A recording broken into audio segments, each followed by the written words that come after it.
Star Wars only. I don't know what the fuck your problem is. The CEO of Disney, Bob Iger, did an interview with the New York Times yesterday, and I want to talk about what he had to say about Star Wars. And the interviewer actually put in the article that, here's the quote specifically from the paragraph that they have, is, "Some wondered if Disney has already stripped mined the foundation of its new empire, stretching its famous franchises too thin."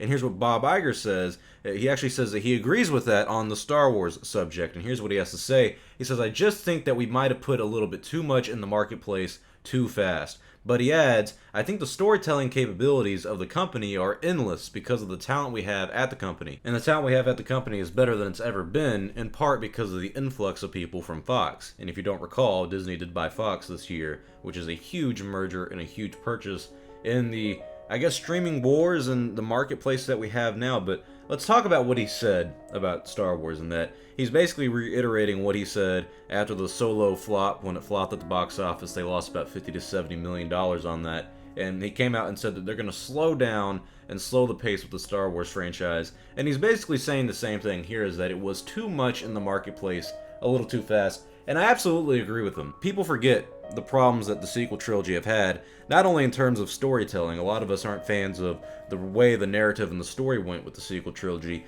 but every single Star Wars movie so far underneath the Disney has had production problems. Some of them major, some of them not so major. The Force Awakens, the original writer Michael Arndt was taken off the project, and Lawrence Kasdan and J.J. Abrams came in to write the script, and J.J. Abrams also directed the film. Episode 8, The Last Jedi, was delayed by 8 months because the script needed to be rewritten for the new characters and the old. Apparently, I'm not entirely sure why that one was delayed 8 months for a script rewrite, but that happened. Episode 9 originally had Colin Trevorrow working on the project, and it was supposed to release in May of 2019. And you know what happened with that. He was taken out the project due to creative differences, mostly due with the script. He couldn't get a good script going.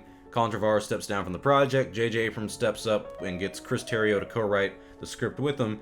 And Episode 9's actually been the shortest production schedule for any of the sequel movies so far, because J.J. Abrams had to come in, had a 2-year time frame. Remember, he came in November of 2017. That means he literally had exactly 2 years to come out with this film.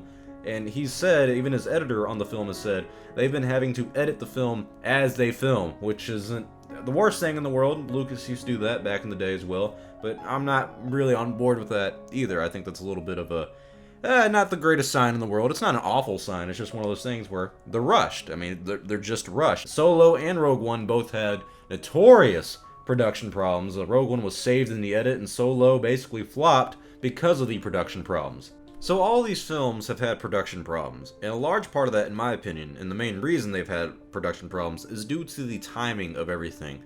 Don't forget, Kathleen Kennedy became president of Lucasfilm in 2012. You want to know when she started working at Lucasfilm? 8 months before that, in the same year, 2012.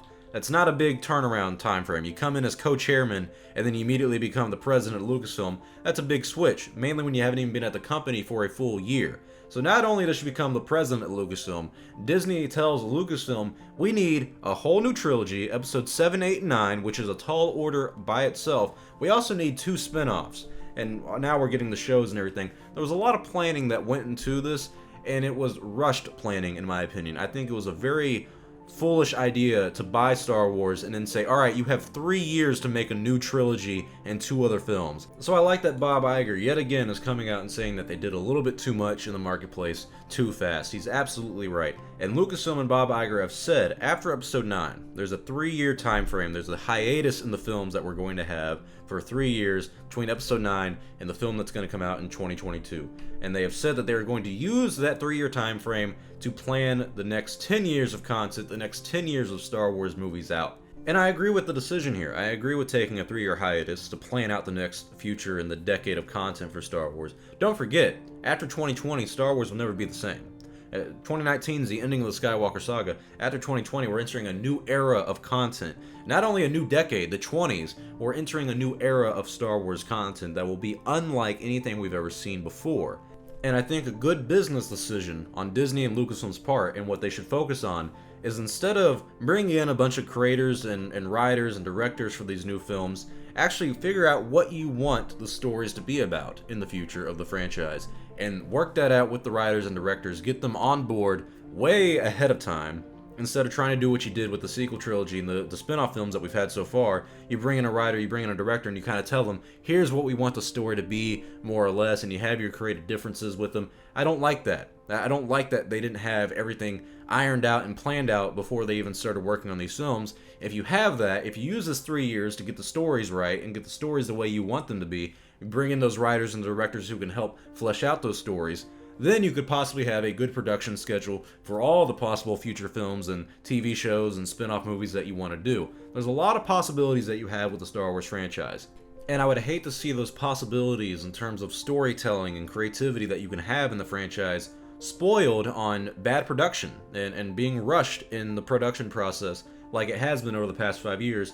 I think they're finally waking up, coming to their senses, and realizing we really need to make these 3 years that we have between 2019 and 2022 to actually plan out the next decade of Star Wars content. I'm up for it. I'm on board with it. Everything has to be executed right, and everything has to be planned properly. That's another thing people don't realize, is that there's a lot of planning that goes on into this, and I don't think they planned out everything as well as they could have with the sequel trilogy. But that's just my 2 cents. Tell me your thoughts below. What do you guys think about Bob Iger saying and reiterating what he said after the Solo flop, that they did a little too much too fast with the Star Wars movies, but there's plenty of storytelling capabilities that they have with Lucasfilm. Tell me your thoughts below. I'm Star Wars Only. Hope you guys enjoyed this video. I'll see y'all next time, and may the Force be with you always.